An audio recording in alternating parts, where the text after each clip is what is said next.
everyone, I'm Brittany Jones-Cooper, and welcome back to Build. Our next guest today is Katie Couric, the award-winning journalist who's known for her work on The Today Show, the CBS Evening News, Yahoo News, and her own daytime talk show. But now she's joined forces with National Geographic for a 6-part docuseries called America Inside Out, where she seeks to better understand complex issues and that unite and divide Americans. But before we bring out Katie, let's check out a clip. The American landscape is shifting before our eyes. Race it to the top, Mike. Big changes. Hi, Henry. Hi, Katie. Big challenges. I hate to admit it, but I probably am prejudiced. In a world that's more complicated than ever. How many of you have been chipped? That kind of creeps me out. Would you consider yourself a neo-Nazi? I would not. I would consider myself a white nationalist, and I would consider myself a member of the alt-right. We're teaching kids that girls are second-class citizens. HR has become HER. Do you think this was a hate crime? Without a doubt. She died because of her hijab. American Muslims are shaped by American culture. Tech addiction. There are a lot of positives, but there's some negative too. I want to be your best friend and much more. Maybe not the much more part, but the friends part, I'm cool with that. It seems that everyone has something to say. But nobody's really listening. What about my rights? Don't I have rights? Join me on a journey as I crisscross the country, meeting all kinds of Americans where they live, work, pray, and play. Who are we? What do we stand for? We're trying to get paid what white women get paid. Where are we going? And how do we make things better? Right there. This is Zainab. She's running for city council. Be talking to how are you? Searching for truth. I actually think you're part of the cleaning crew. Yes. Looking for understanding. How would you describe what it's like to be Muslim? Hard. Hard? Getting to the heart of the matter. To have such conversations, you have to be willing to be uncomfortable. In America Inside Out. Everybody, please help me welcome Katie Couric.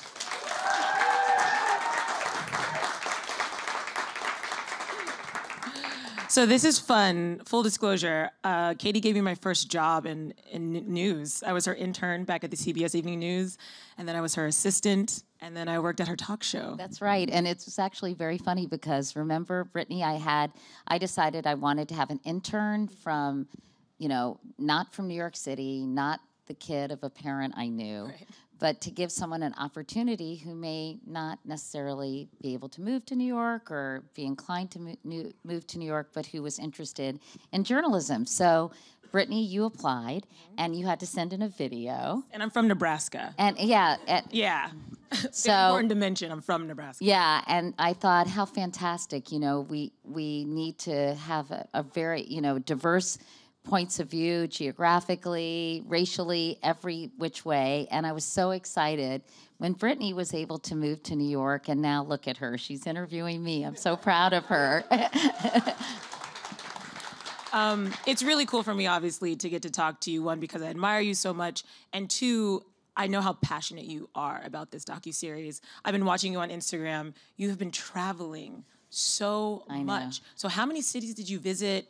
I asked someone this morning because I honestly, I don't know if I could even count, but dozens of American cities. I joked that I went to a lot of places that weren't necessarily on my bucket list. And then I was thinking, well, that's not very nice, because every place I went, I so appreciated meeting the people there, getting to know them. I think one of the reasons so many Americans mistrust the media now is that they're all in studios talking to experts about people and past people, and not to actual people who are living these problems, experiencing these struggles, and trying to adjust to the monumental changes we're undergoing as a society in terms of demographic changes, technological changes, political changes. And so I felt so great just actually getting out of New York City, out of my comfort zone, out of my zip code, and going to talk to people, and not just talking to them. I really wanted to listen to them. And one thing I discovered is people really just want to be heard. They want to have someone who cares about them and hears their struggles and their challenges. And so it was a really wonderful experience. I mean, I'm exhausted. I'm not as young as I used to be, and traveling this much, honestly, almost killed me. But I am still alive and well, and I'm so excited that I've put this together because Brian Stevenson, don't worry, I'll let you ask another question, Brittany, but Brian Stevenson, who's someone I deeply admire, who's the head of the Equal Justice Initiative. You should read his book, Just Mercy. He's committed his life to helping people who have been unfairly incarcerated on death row. He's just one of my heroes. And he said we've lost our ability to be proximate, meaning we're not really around people who are different than we are. You know, we're in our own silos, in our own kind of echo chambers.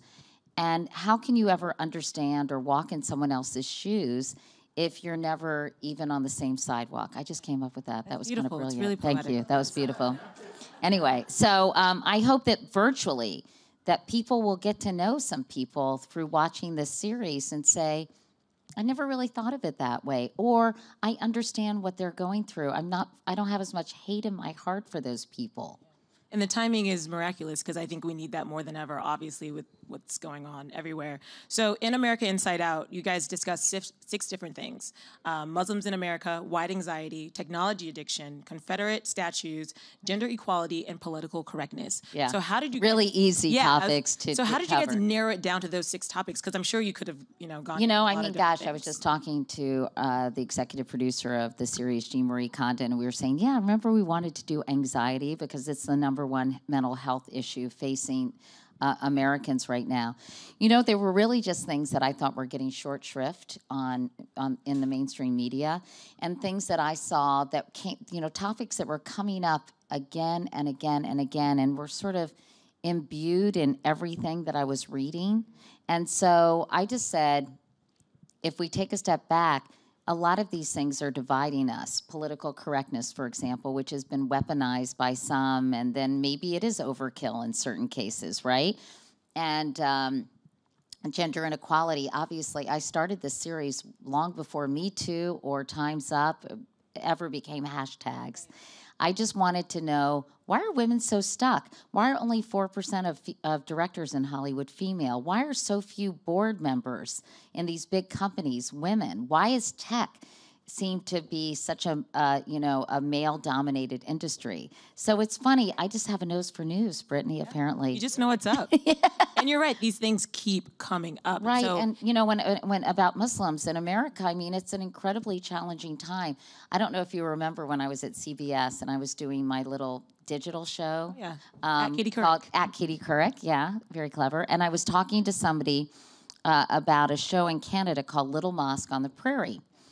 And it was about a Muslim family. And I said to that person, in the United States, we should have a Muslim version of The Cosby Show. This is before Bill Cosby became the Bill Cosby we know of today. But when he sort of helped people see a really, great African-American family, and it that they hadn't really seen that much on television, with successful parents and all the problems that any family has. So, I've always been very conscious of what it must be like to be faced with so much discrimination, Islamophobia. And when I said that, I got just completely eviscerated on the Twitter, as one of the CBS executives called it. The anchor of the CBS Evening News should not be on the Twitter. And I was like, whatever. Anyway, so I was like, really? So I've always cared about this issue too, and I still think we should have a television show with a normal Muslim family, so people they won't find them so mysterious or be fearful of really just wonderful American people who happen to be Muslim. You know how I remember at Katie Couric is because I got to meet Drake. Oh, that's right. Yeah, it was a really big moment. Then he put me in a song, right? Yeah. Didn't he say one-on-one, or he wanted to go one-on-one with me or something? I don't remember. Anyway. I don't know exactly what that meant. I just remember the I think he selfie meant we in a took journalistic together. sense. You let it mean whatever you wanted to mean. Okay, good. So you mentioned the Muslims Next Door, and I went to the premiere the other night, and that was the episode that we got to watch. I cried. It was very emotional because it really showed the struggle that this community has in just trying to live normal lives. A lot of them are Americans born in America, but they may choose to wear a hijab or they, right. and they're vilified for that. So for you, what do you think is the biggest challenge for the Muslim community right now? Well, I think that sort of the way they are, our perceptions are shaped by negative portrayals. I mean, I thought it was very telling in media that the way a Muslim terrorist act is covered versus a white extremist or white male terrorist attack. It's positioned totally different, as we show in the hour. And when you think about it, white extremists, we found, are 3 times more likely to commit a terrorist act in this country than a Muslim. And of course, we would never think that, partially because of the way the media portrays it. According to a study by Georgia State, if a Muslim commits a terrorist act, it gets 4.5 times the newspaper coverage as another. And the way they're portrayed, even by the President of the United States, are very, very different. So I think really having a counter narrative is the biggest challenge, and we're starting to see that in Hollywood and on television. There should be a Muslim reporter on every news network. So I think that you just have to Mehmet Oz is Muslim, and more representation. More representation, and that leads to, I think, normalization.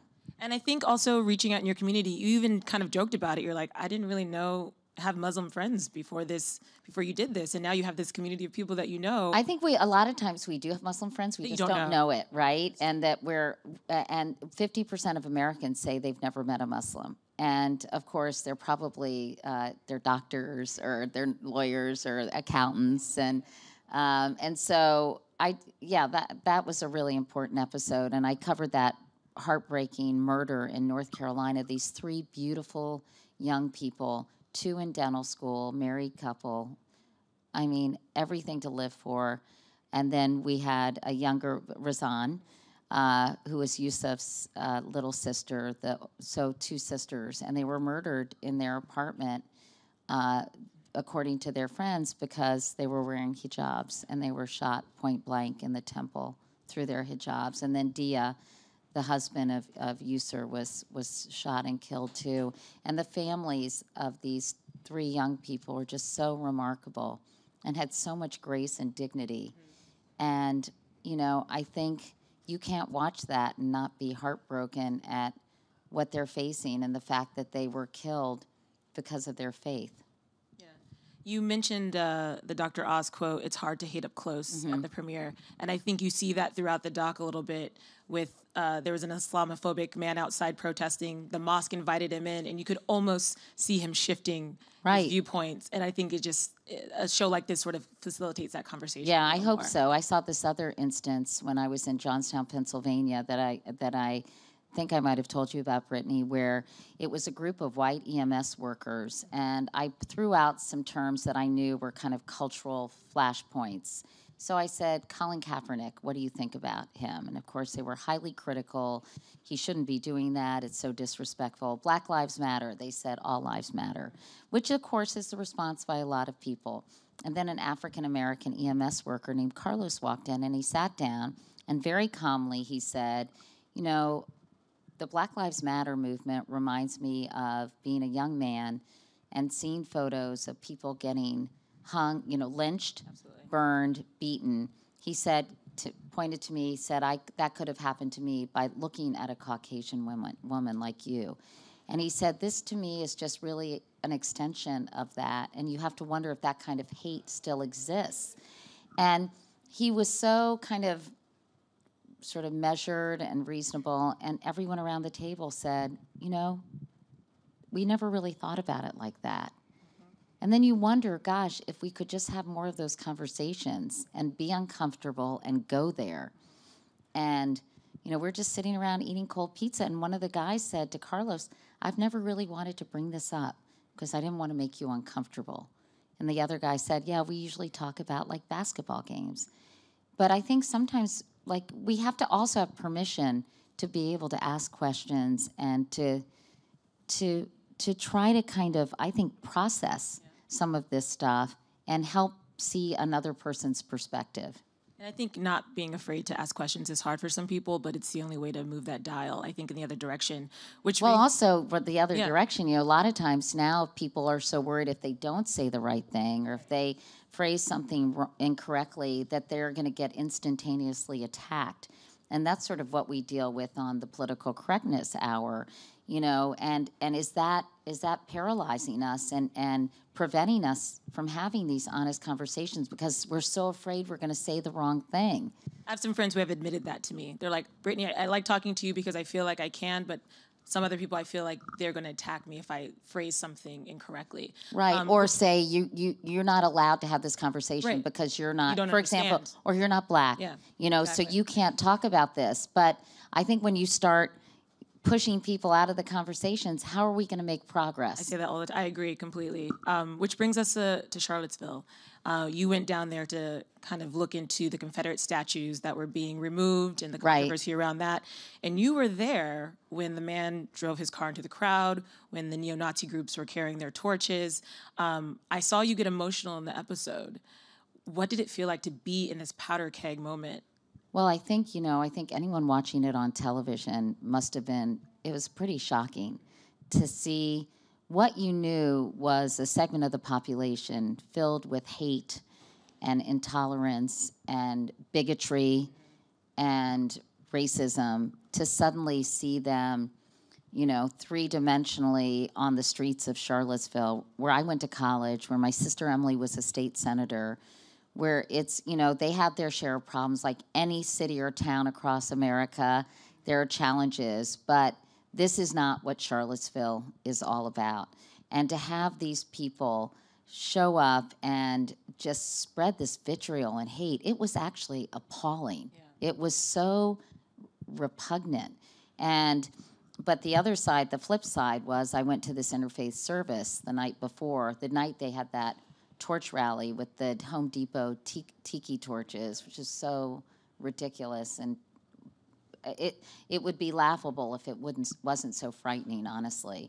And to see the community come together in this interfaith service and to see Charlottesville united and standing up to these forces of hate was really inspiring.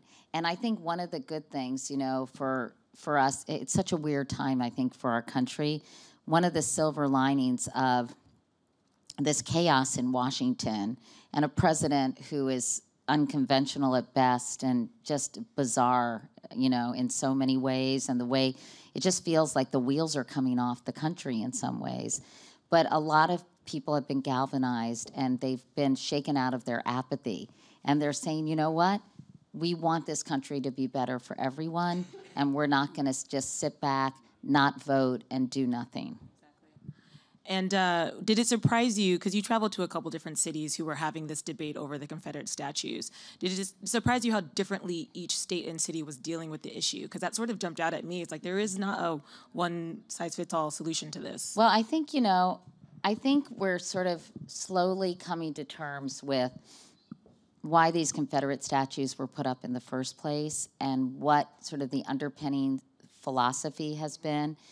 So in the hour that airs tonight, which I hope you all will watch, it's all about not only just statues, but it's about history. And it's about what we commemorate, what we remember, what we recognize, what we learn in school, and what we don't. I was going to say, it's a history that they didn't teach us, unfortunately. Right. And so, I talk all about the lost cause narrative and the fact that, the South, in many ways, had to elevate Robert E. Lee because they wanted to distance themselves from the notion of fighting to perpetuate the institution of slavery. And, when these statues went up during the Jim Crow era, when there was a desire by states not to let African Americans progress, or following Brown v. Board of Education in the mid-50s, a lot of schools were named after Confederate icons. I thought that was a fascinating fact. Yeah. And really disparaging and upsetting as well. Yeah. So I went to New Orleans, where Mitch Landrieu has already kind of dealt with this, really with the help of Wynton Marsalis. I think we all kind of come to this, have these aha moments or epiphanies, and Mitch Landrieu did it with his childhood friend, Wynton Marsalis, who said, these statues are so offensive. And, I think they've come to symbolize different things to different people. But, I do not think they really have a place in public spaces, because personally in public spaces, I think really announce and project who you are and what you stand for. And I think I would be embarrassed if I were in a community that elevated a statue of a Confederate general or a Confederate. And I know it's history. I don't think it's erasing history. I think it's exposing history. Right, but by understanding what's behind these statues and monuments. In a museum, you have the context. When it's just a statue, you don't know the full. Yeah. So I think it belongs in a museum where you can read and know who this person really was, versus them just being glorified with a huge statue. But I also plaza. think I agree, and but I also think, Brittany, like, we have to be patient, and we've been so inculcated, if that's the right word, in terms of a particular historical narrative, that a romantic version of the South as really perpetuated by films like Gone with the Wind. And so I think, we all get this sort of image in our heads, and it's hard to kind of adjust and kind of wrap your head around a different story for our nation. But we have to always be willing to learn more and to learn what we have never learned. I can't let you leave without talking about the technology episode. Oh, okay. Because, one, it was very informative. I learned a lot about different Gosh, that's robots good, because you're like Miss Techie. Yeah, I know everything. But one is the tech addiction part, which I've known you for a long time, and you love your phone. Like, it's always in your hand, and you're looking at it. Well, who doesn't? Right. I mean, listen, in this room, who doesn't feel they have a problem with being on their phones too much? Wait, let me ask it this way. If you think you have a problem on your phone, being on your phone too much, or you might be addicted to your phone, raise your hand. Okay. Oh, this guy didn't. Okay, and neither did this gentleman here. Did you raise your hand? Okay, all of you did. So, see, I mean, I'm not alone, Brittany. You're not alone. And I think that, the technology is so exciting, and it's happening, progressing so quickly. Think about it. iPhones have only been around for 10 years. But I don't think and I think you're seeing this as the Facebook story is unfolding. You don't see, like, wait a second. Yes, the technology is great, but maybe we should consider what it's doing to us, how it's threatening maybe our mental health, our relationships. Maybe it's threatening the workplace of tomorrow with automation. Maybe it's threatening our very democracy by the kind of fake news and misinformation that we're getting. Maybe it's threatening our ability to be private. I mean, I think Alexa, I didn't realize you have to say, stop listening, Alexa. Oh, that's creepy. If you're in the room with your Alexa. And it's crazy, right? And so I think just taking a step back and saying, wait a minute, as an individual and as a society, is this who we want to become? And instead of technology controlling us, maybe we need to think about controlling technology. Can you talk about the blue light? That was really good, It was too. beautiful. It was beautiful. Can you talk about the blue light really quick before we go to questions? That was I was like, I need to not be on my phone right before I go to bed. I need to stop. Well, you have to wonder about what it's doing to us mentally. First of all, I think it's affecting our ability to be present. You hear about that. So you're getting these mixed messages. You have to be present. You have to meditate. You have to, savor the moment, right? Live in the now and all that stuff. Well, nobody's living in the now if you're staring at your screen all the time. When I get to a new city, half the time I'd be like this, and I'd wait, I'd look up, I'd be at my hotel, and I'd be like, I'm in a new city. I've never been here before, and I missed the whole damn thing. So, I think that's something we have to think about. What was I? The blue light, yeah. Oh, yeah, the blue light. Sorry. I was letting you I was go. just thinking, sorry, thank you. But no, the blue light. So I talked to an expert in tech addiction, and he said the blue light that, we showed a picture of a kid. You know how we used to hide under the covers with a flashlight reading a book? Well, now people just are reading, looking at their phones at all hours. Kids are doing that, doing who knows what, Snapchatting, having streaks, whatever it is. And the expert said the blue light interrupts the melatonin, increases cortisol. And the melatonin, obviously, if you reduce that and increase cortisol, you lose sleep. And sleep deprivation is a huge problem. And they're worried about sort of plaque forming in your brain plaques similar to that found in Alzheimer's and dementia patients. It's terrifying. So I think we have to really start looking at, as I said, not only the mental and emotional toll of being left to our own devices, but also the physical toll and how it's actually going to affect us, physically and physiologically. Yeah. So now that we've scared you, let's go to questions. I think we have a couple. Hi, Katie. Hi. I like your dress. Thank you very much. So in studying gender inequity and being the woman, powerful woman in media that you are, why do you feel there's such a vast difference between intersectional feminism and white feminism? I think, I hope that's changing. I did an hour on gender inequality in Hollywood and Silicon Valley, and I was able to spend time with Viola Davis for that very reason, because I think that in the debate about feminism, a lot of African American women have felt, I think, marginalized and left out of the conversation. I hope that's changing. I mean, I think even the term intersectionality, right, is something that I hadn't heard even a year ago. I think my daughter, who's a senior in college, sort of talked to me about intersectionality in a TED Talk about it. So I think, I believe, I hope that all women are getting together, and really all people, all marginalized communities, to say, how can we be better represented? How can workplaces be not only more diverse, but more inclusive? Because there's a big difference, as you know, between diversity and inclusion. Diversity is sort of numbers. Inclusions, I think, is about a culture where people are all respected and accepted. And so I do think it's changing, but I'm interested in hearing from you. Do you think it's starting to change as conversations continue? I think as more women, Caucasian women, are more aware of that and that there is a vast difference, then the conversation will change. It's just about empathy and understanding that there is. So acknowledging first is the first key thing, and then going off from that. And then figuring out how to make sure that everyone's included in the conversation. Right, because women of color do feel that they're not included in the conversation, and they don't feel like their rights are being represented and respected. Which is so important, because you look at pay inequity, right? Yeah. And you look at the pay for black women compared to men versus white women compared to men. And it's a huge difference. That's one of the reasons we included Viola Davis saying, I just want to get paid what white actresses are paid. So I think, you're right. We're trying to make people aware of this in this episode. And certainly I have greater awareness now as well. And, Brittany and I were talking before we came in about also, you don't think about sort of the skin differential. Viola was talking about why do you have to be lighter than a paper bag to get a role?